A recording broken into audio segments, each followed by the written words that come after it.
столице республики открыт Центр обработки информации при президенте Якутии. Ожидается, что новый ЦОД станет мозговым центром электронного правительства республики.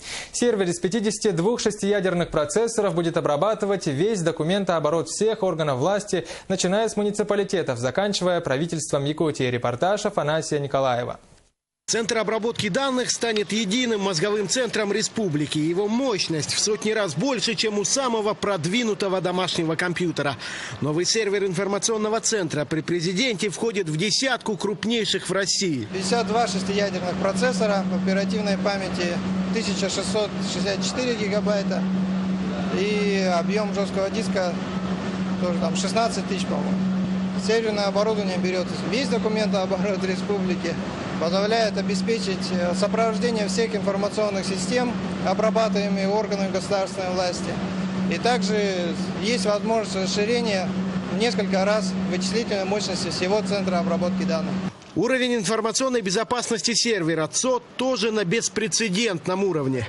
Сейчас мы здесь в этом контуре полностью защищены, работы продолжаются дальше. Мы получили, у нас для того, чтобы вот это все делать, у нас была лицензия на гостайну, а теперь мы получили, вот буквально, опять же, благодаря настойчивости правительства, мы получили, и лично Александр Ильича, он договаривался о прохождении документов, мы получили лицензию на обработку конфиденциальной информации.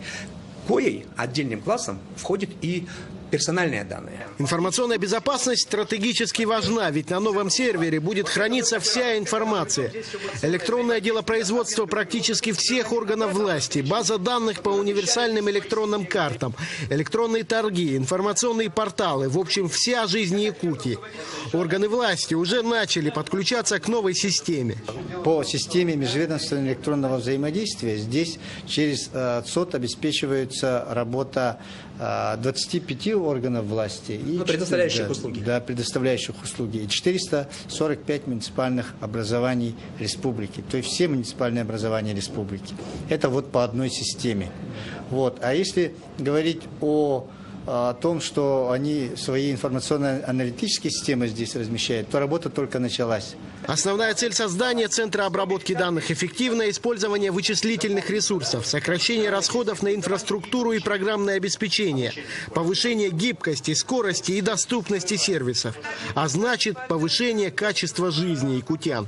Мы сегодня хотим обеспечить качество предоставления государственных и муниципальных услуг для нашего населения республики. Это не просто центр такой вот как бы виртуальный, это тот центр, который реально будет обеспечивать качество предоставления и скорость услуг для нашего населения республики. Пока идет подключение к новому центру обработки данных, кое-где на местах уже подготовлены рабочие станции. В полную мощность система заработает уже в ближайшее время.